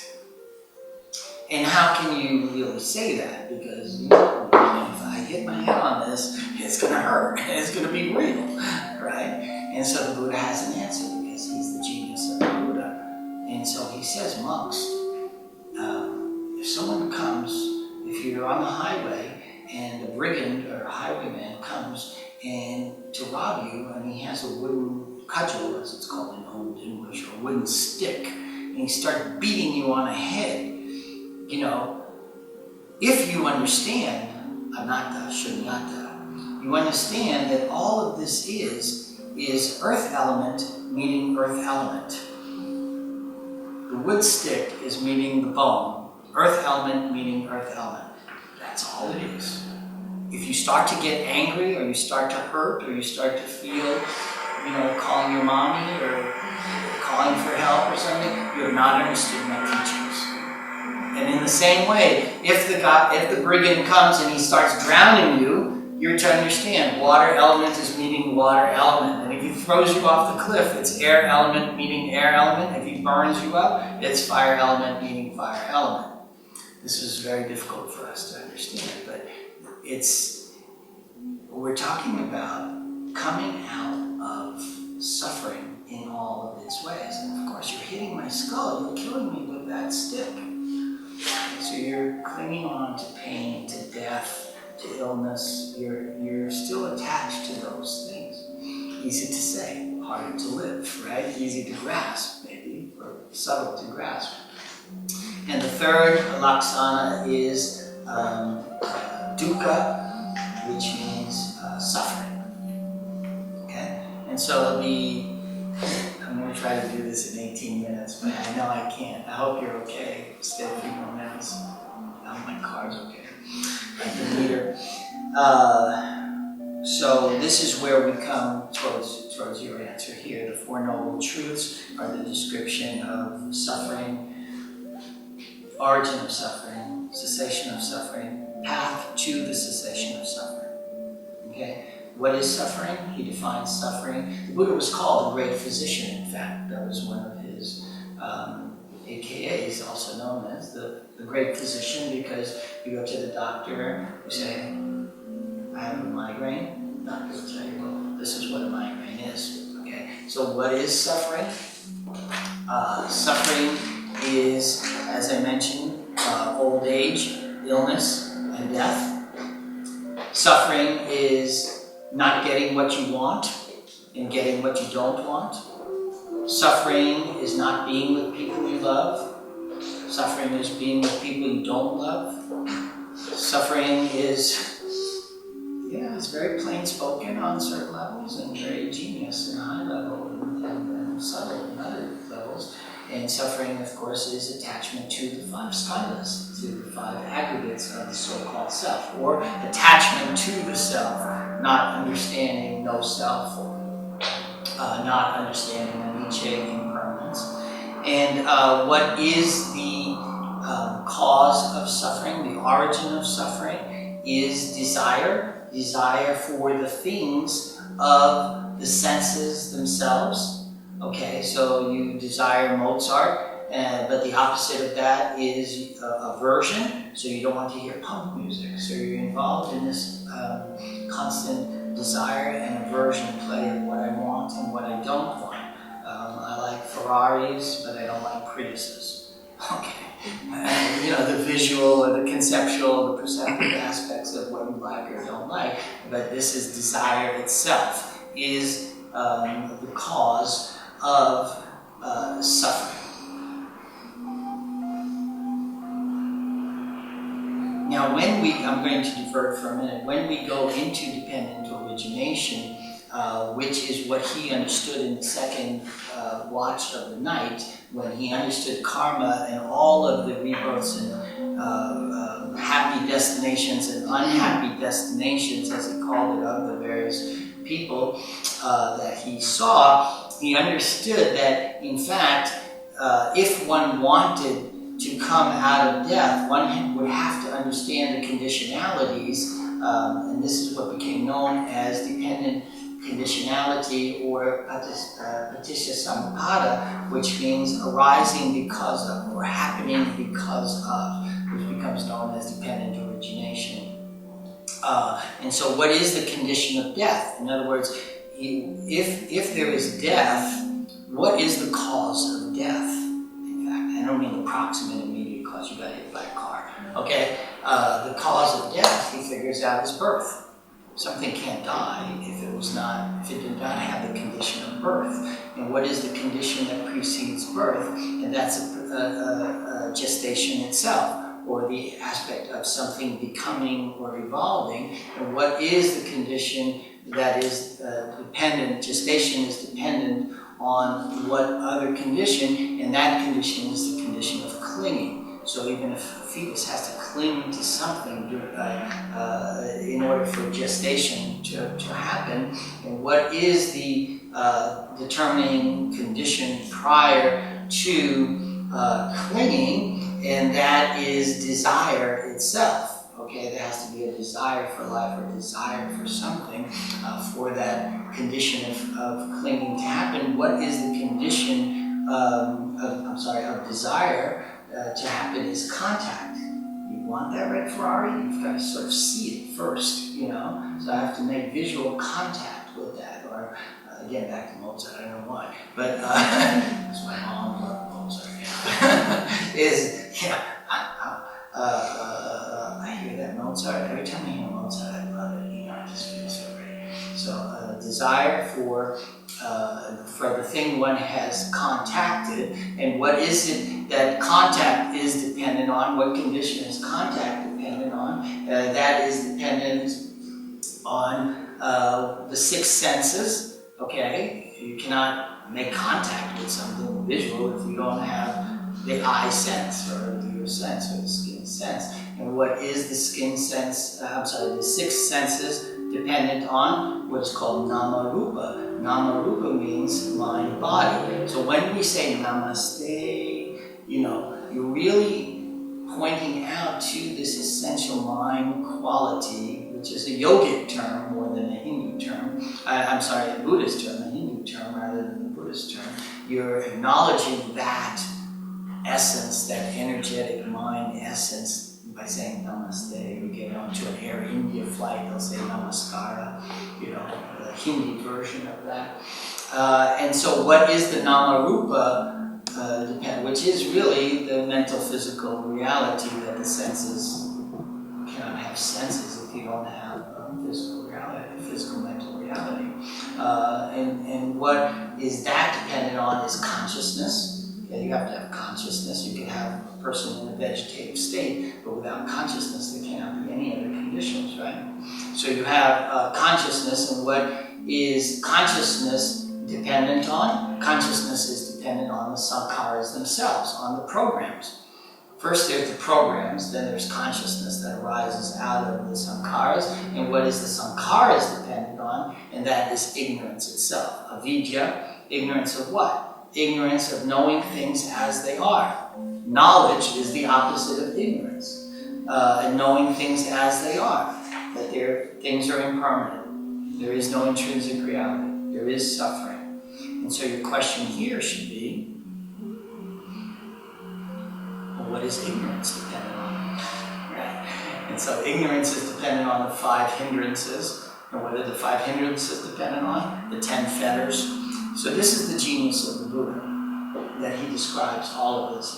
And when, you know, there's enough time to go into it, you just realize it actually does make sense. Now, one question that we did not come up with, which you may think about later, I'll give it to you now. If he says there is no intrinsic reality to me and Maria, then what is it that is reborn? Because he talks about rebirth all the time, to a happy destination or an unhappy destination or earth plane. Then what is it that's being reborn if there is no intrinsic reality, in fact? So the Buddha has basically two answers, all right? First is that, and it's a very subtle answer that I already gave you, which is Kammasaka, that our only possessions are our karmas. Meaning that if we are something, then it is our karmas that we are. And that's pretty subtle. You kind of have to think about that. My actions. So, what the commentators have said is that we're just a bundle of actions, sort of tied together somehow physically, energetically. And so if there is something that I could define myself as in the teachings of the Buddha, it would be a bundle of your actions is what you are. And that's what is reborn. Whether it's parts of that or the whole of that, you won't come back as you are, Maria, or as I am. We won't come back as that. There is an apocrypha post writings called The Teachings of King Milinda, where a Buddhist monk is teaching a king, it's thought to be a Greek king, where they had with Alexander come to Afghanistan, and he says, well, what does the Buddha mean by rebirth? If there is anatta, what is it? He says, well, sir, think of it like this. The cow gives milk, right? And then you churn that milk and it becomes butter. And then you cook with that butter, and the butter becomes absorbed into the thing you're eating. And then you eat that thing, and now the butter has transformed into that which is passing through your body. And so there is rebirth, but that's not what the Buddha said. That's just an image. The second thing that the Buddha says... I'm sorry, that's Kammasaka, is that what you were saying? The first thing is Kammasaka, meaning your actions are your own. Right. Literally. And then there's Kammapada, which means that your actions, I forget the exact Pali, but that your actions are your parents, your actions are your progeny, meaning your sons and your daughter, and your destiny, your final destination are your karmas itself. So if we're to think of what am I, it comes out that I'm just a bunch of my karmas, my actions. And remember, in Buddhism, there are three types of karma. Okay, there is mental karma, what I think. And we have to understand that, as the Buddha said, everything begins in the mental realm. So everything that you see, this book was an idea, this yoga mat was an idea. Everything that we see in this world started in the mental, and I don't know if a tree did, but that could be a possibility as well. But everything that we've done here as men and women, we see as coming from the mental realm. And there is the Yogacara school that the Dalai Lama speaks about, which is a later school of Buddhist thought, it's called the mind-only school, that everything that is only a projection of my own mind, or our collective mind in that regard as well.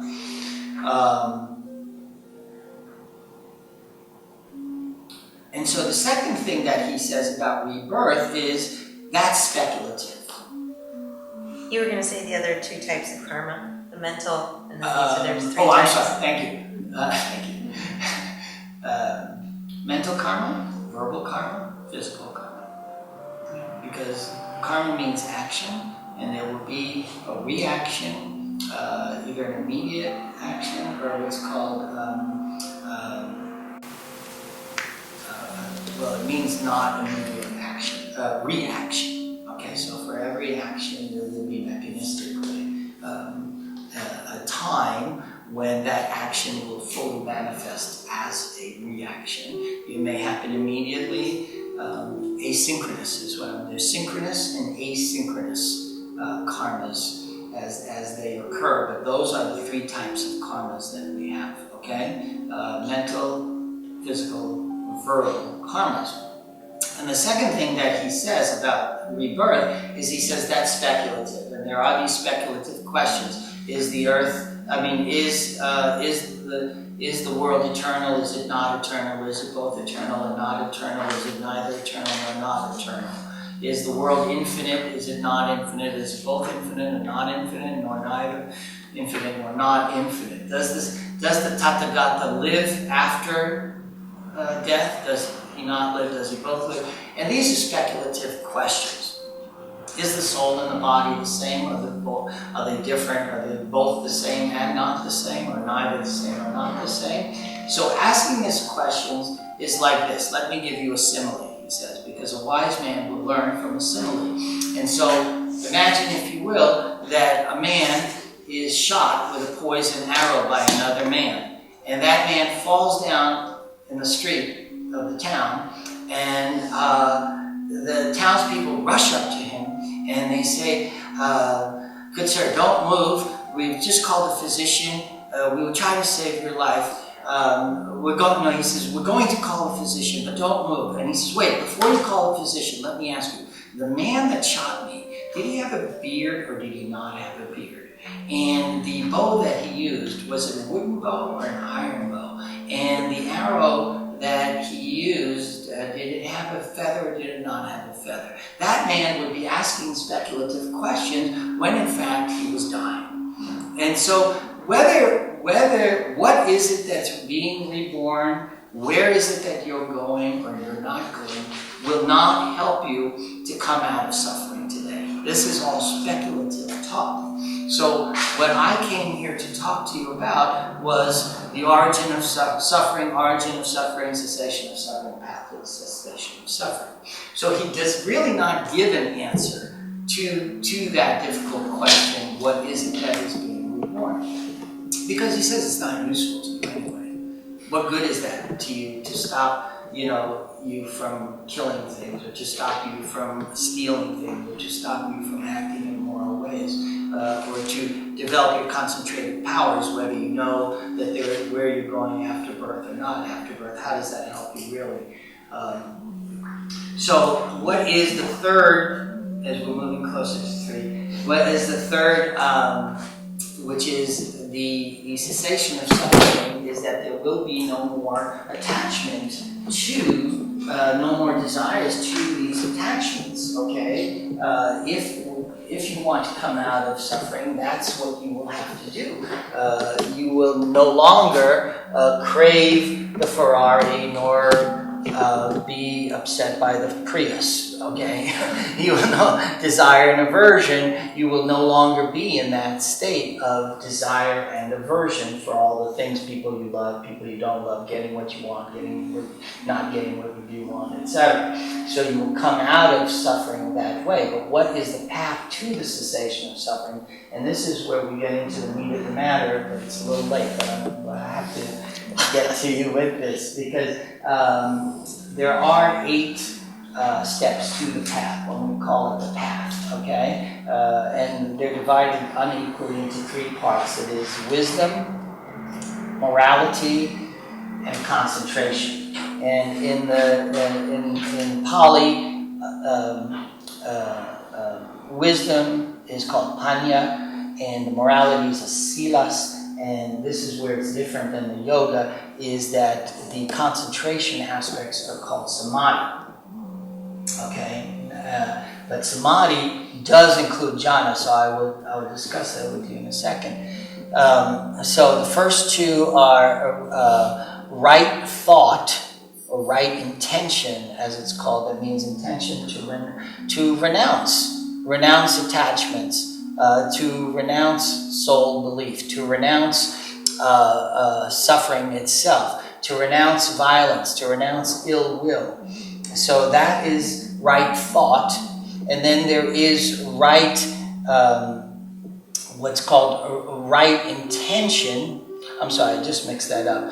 That what I just told you was right intention. Right thought is the understanding of anicca, of anatta, of dukkha. So the first one is right thought, right view, as it's called. The second one is right intention, which is the renunciation part.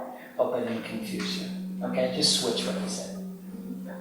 And then, so that's considered the wisdom part of the right path. And then the part that is called the moralities are right speech, which we described, okay, which means no falsehood, no divisive speech, no harsh speech, and no babble. And he has lists of what is babble, actually.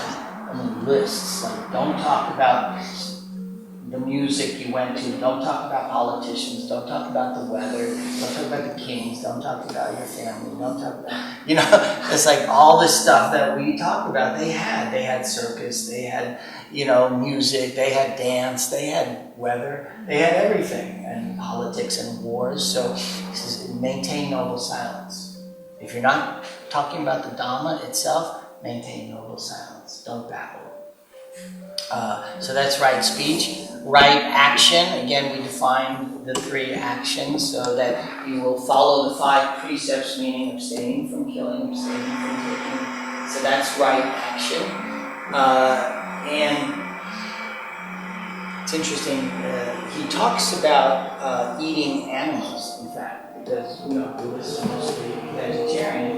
And he says, in the aspect of eating animals, that one should be certain that the animal was not killed for you, or that you do not hear that the animal was killed for you, or that you do not suspect that the animal was killed for you. So that brings up a whole other esoteric question. If I go to the supermarket, I know the animal was not killed for me, etc. But in the Buddhist traditions, we don't, know any meat or fish or any type of animal. And so then right livelihood is the 5th, and that pertains to, again, the first 5 precepts. So meaning that if the first precept is abstain from killing, that you will not be a butcher, you will not be a soldier, you will not be a murderer, you will not be an exterminator killing bugs, Maybe you won't be a physician killing bacteria. We could go crazy with this, right? But we have to keep it in a certain perspective. And so right livelihood means abstaining from taking what is not given, which is different than not stealing, of course. It's much more subtle than not stealing. So not be a bank robber, professional. And abstaining from sexual misconduct. Now, what the Buddha means, again, very detailed, okay? So abstaining from sexual misconduct means what? Having sex with someone who is under the guardianship of another. So, again, in those days, of course, the wife was under the guardianship of her in-laws and the husband. You will not have bestiality because you will not have sex with animals because they're under the guardianship of the owner. You will not have sex with children because they're under the guardianship of the parents, etc. So that is what is meant by sexual misconduct. So in that sense of livelihood, okay, that's what we're talking about. You won't breach any of those 5 precepts to begin with. And then right effort is then the 6th, and right effort means that you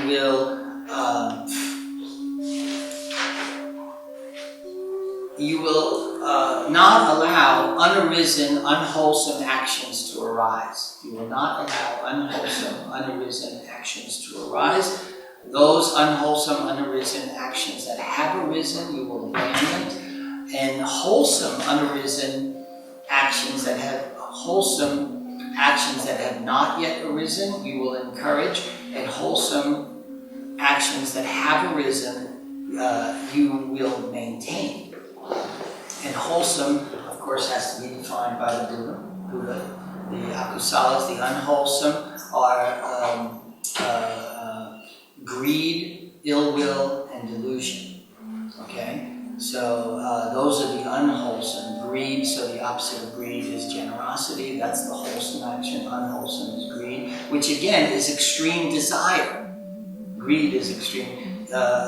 Hatred, which is extreme aversion. Okay? And delusion is the opposite of knowledge. Okay? Those are the unwholesome actions. So the antonyms would be the wholesome actions that you would suppress or not allow to arise unwholesome actions, and you will encourage the wholesome actions to arise and maintain those. That's called right effort. And now we get into right meditation, which is the Satipatthana Sutta itself. And that's what we'll be working on in the yoga class. Right meditation means meditation on the body itself, meaning what's on the body and what's in the body, so that at a certain meditation is a word that is translated for the Pali word sati. Sati really means awareness. It comes from the root to remember.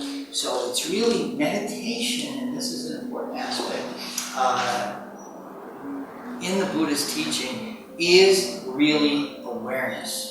Okay? It's not like TM, Transcendental Meditation, which they call now Vedic, which is where you repeat the mantra or the syllable, and you get into a hypnotic state, and the brain waves do even out. They come down to an alpha state through the repetition. But it's not awareness. You are not liberating yourself from the sankharas, from the deepest programs. You're not liberating yourself, actually. So you may, find a little respite from all of the turmoil of daily life or internal life that we go through that. But that is not the deep, what he calls right meditation. So all of these are the 8 paths. This is right meditation, which is awareness, the process of awareness. You're not trying to control anything. You're just aware. What is on the body, what is in the body, based on the breathing, based on Anapana breathing. You're just simply aware. Then you become aware of the Vedana sensations themselves. So let me clarify. When he says awareness of the body, he means it in the most literal sense. When you read the Satipatthana Sutta, you'll see, he says, you will know the organs of the body themselves. You'll know your heart, you'll know your spleen, you'll know your liver. So in a physical absorption sense, that you will say, I know what this body is. I've been in the liver. I have been in the spleen itself. And the Vedana, which are these sensations themselves, you will know these are the sensations, whether they're pleasurable or not pleasurable sensations on the body or in the body, as we've described already, right? And then the third is what's called states of mind. You'll be aware of the different states of mind as they pass. And we've gone through all kinds of states of mind, pleasant or unpleasant, peaceful state of mind, angry state of mind, fearful state of mind, distracted, concentrated. You'll know the states of the mind, and you'll be able to say, I know the states of the mind. Through direct knowledge. Yata Bhuta meaning through direct knowledge. Again, the emphasis on knowledge. And then the final the fourth, which in right meditation or right awareness, as it's really called, is awareness of the phenomena or the objects of the mind themselves. And these are the little things that are going through my mind all day long. The phenomena, the objects, associations, thoughts, feelings, emotions, the little things that are going through the mind the whole time. So awareness of that. And as you develop awareness, you get insight.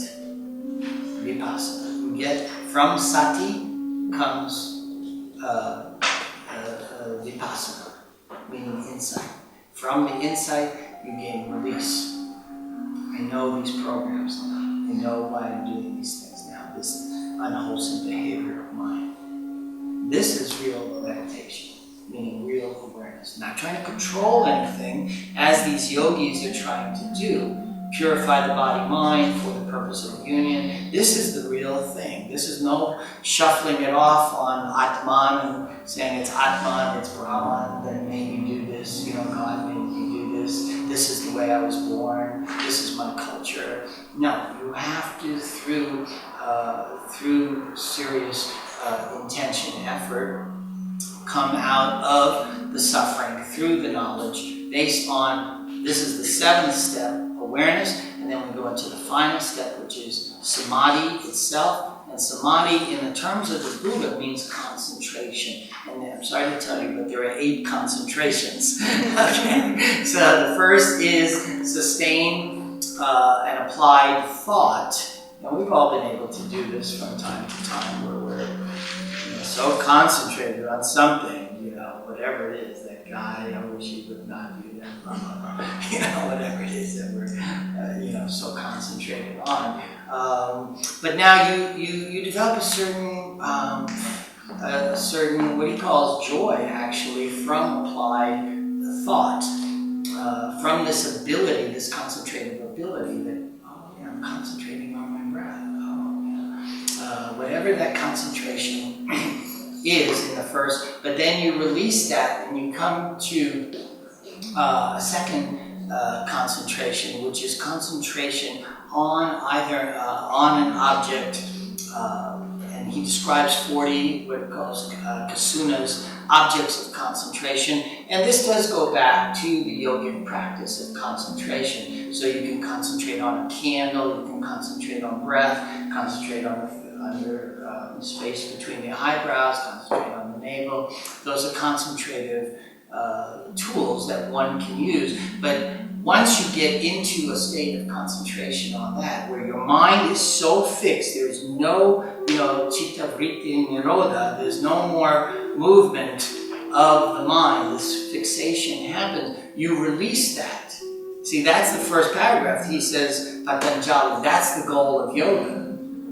But no, the Buddha says that's the second out of 8. Then you release that. You don't get attached to these things. As joyful, as interesting, as profound as these experiences are, you give up your attachment to that. And then you come into what is called equanimity with joy. And these are what you've heard of, these samadhi states where people have God realization and unity and peace and freedom feelings and expansive feelings, etc. And that's called equanimity with joy. And then, but you must give that up as well. Don't get attached. Don't cling. Because you may get into a higher state, a celestial state, a formless state, but then you'll have to come back to the things that you're still attached to, your karmas that you're still attached to. So you release that and come into a state that is called equanimity without joy. You're just in an equanimous state. There is no pleasure, or there's nothing involved with it. You're just, I guess, floating. I haven't experienced it. Okay, I admit. But you're just sort of in a place of equanimity without going, wow, this is so great. Okay, and then you release that, of course, and you go into what is called formless concentrations, which is where you develop cities of paranormal powers. Okay, and the first formless concentration is called the base of infinity of space. The base of infinity of space. That means you're no longer tied to physical space-time, as Einstein, taught us, space-time being one thing, actually, the Buddha just called it space, but you're no longer, and so the powers that you get is you'll be able to travel without restriction of time and space. You say, I want to go to the moon, you'll be at the moon. There won't be a time or distance between you and this understanding and release of restriction. You're in the infinity of space now. But you release that, as cool as that is, because now you're a formless being. You're no longer in the body anymore. You might just depart the body at that point and become one of these formless celestial babies or devas or devis, and then you go to the base of infinity of consciousness, which is the fact that you can know anything. I can just know what you're thinking. I go right through your skull and I know what you're thinking. I can know anything. And the Buddha, at one point, narratively, Ananda, his cousin and his personal attendant for the last 25 years of the Buddha's life, says, as they're walking through the forest, he says, but Lord, have you really told us everything you know? Because the Buddha said, I'm not a closed-fisted teacher. I'm an open-fisted teacher, meaning no esoteric teachings, no secret teachings. Everything I've told you is what I have to tell you, basically. I'm not hiding anything. So he says, but have you really told us everything you know? And the Buddha reaches down and he grabs some dirt from the forest and he says, this is what I've been able to tell you. This forest is what I know. Okay, so this aspect of knowing, coming to that sixth jhana, that sixth absorption, is the level of unlimited knowing, infinite knowing. And then you release that. As cool, as interesting, and as wonderful as that is, you don't get attached. Okay, don't get attached. Don't cling, right? Because clinging is suffering. You have to come out of those states then. So you go to the next level, which is the base of no thing. And this is where you come to the true understanding of Shunyata, that he says the mound of dirt that you're sitting on meditating does not exist. The village in the distance does not exist.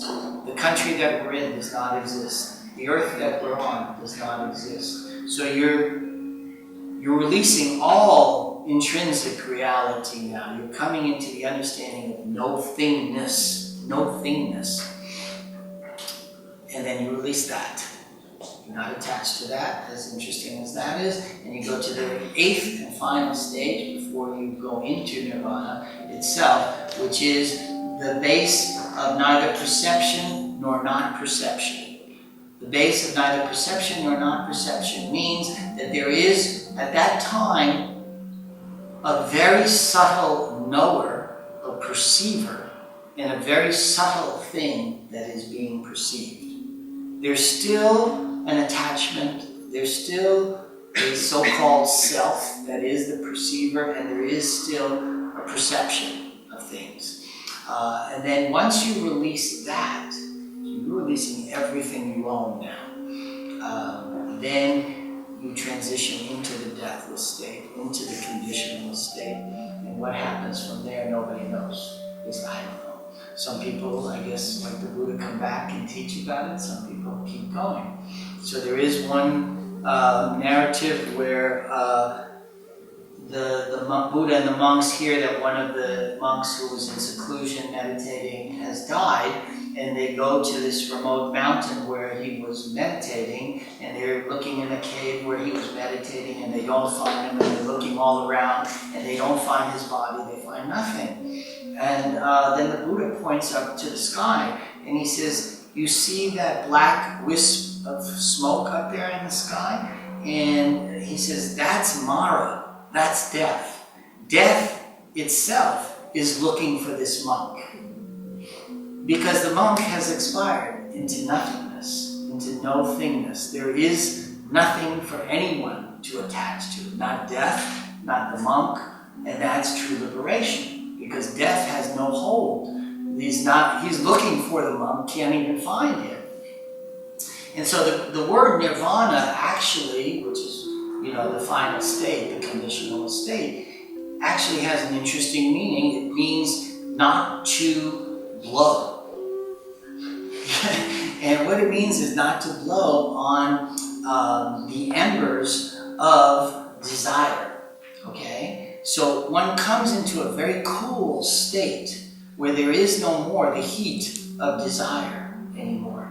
And I don't know if that sounds attractive or not, but that's how it's described. That one is in, because in one of the suttas called the Fire Sermon, or the Fire Discourse, he says, monks, the eyes are on fire, the ears are on fire, the nose is on fire, the mouth is on fire, the skin is on fire, the mind is on fire. We're in this state of excitement. We're not in equanimity. We're not cool. So, I don't mean it in that sense, but so in the sense, nirvana means to come into a very cool state where you're not blowing on the embers of desires anymore. I think we should end.